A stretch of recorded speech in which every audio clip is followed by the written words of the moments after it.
بسم اللہ الرحمن الرحیم۔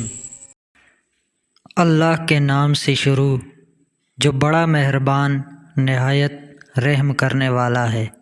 ایک دن حضرت محمد صلی اللہ علیہ وآلہ وسلم لوگوں میں تشریف فرما تھے کہ آپ کے پاس ایک شخص آیا اور پوچھنے لگا کہ ایمان کسے کہتے ہیں؟ آپ صلی اللہ علیہ وآلہ وسلم نے فرمایا کہ ایمان یہ ہے کہ تم اللہ کے وجود اور اس کی وحدانیت پر ایمان لاؤ، اور اس کے فرشتوں کے وجود پر، اور اس یعنی اللہ کی ملاقات کے برحق ہونے پر، اور اس کے رسولوں کے برحق ہونے پر، اور مرنے کے بعد دوبارہ اٹھنے پر ایمان لاؤ۔ پھر اس نے پوچھا کہ اسلام کیا ہے؟ تو آپ صلی اللہ علیہ وآلہ وسلم نے پھر جواب دیا کہ اسلام یہ ہے کہ تم خالص اللہ کی عبادت کرو اور اس کے ساتھ کسی کو شریک نہ بناؤ، اور نماز قائم کرو، اور زکوٰۃ فرض ادا کرو، اور رمضان کے روزے رکھو۔ پھر اس نے احسان کے متعلق پوچھا تو آپ صلی اللہ علیہ وآلہ وسلم نے فرمایا، احسان یہ ہے کہ تم اللہ کی عبادت اس طرح کرو گویا تم اسے دیکھ رہے ہو۔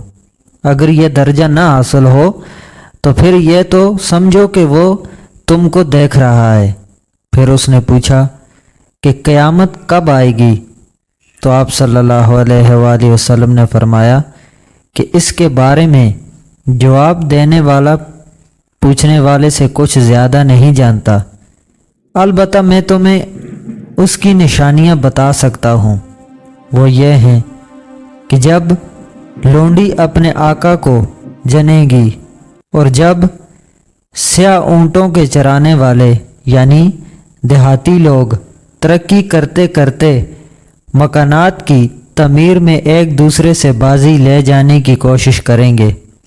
یاد رکھو، قیامت کا علم ان 5 چیزوں میں ہے جن کو اللہ کے سوا کوئی نہیں جانتا۔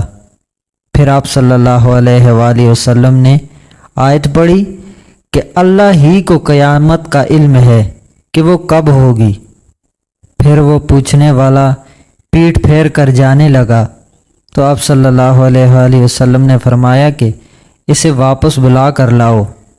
لوگ دوڑے مگر وہ کہیں نظر نہیں آیا تو آپ صلی اللہ علیہ وآلہ وسلم نے فرمایا کہ وہ جبرائیل علیہ السلام تھے جو لوگوں کو ان کا دین سکھانے آئے ہوئے تھے۔ اللہ تعالیٰ سے دعا ہے کہ ہمیں دین کی صحیح سمجھ اور اس پر عمل پیرا ہونے کی توفیق عطا فرمائے، آمین۔ دوستو، ویڈیو پسند آئی ہو تو لائک شیئر ضرور کیجیے گا اور چینل کو بھی ضرور سبسکرائب کیجیے گا۔ ملتے ہیں اگلی ویڈیو میں، اللہ حافظ۔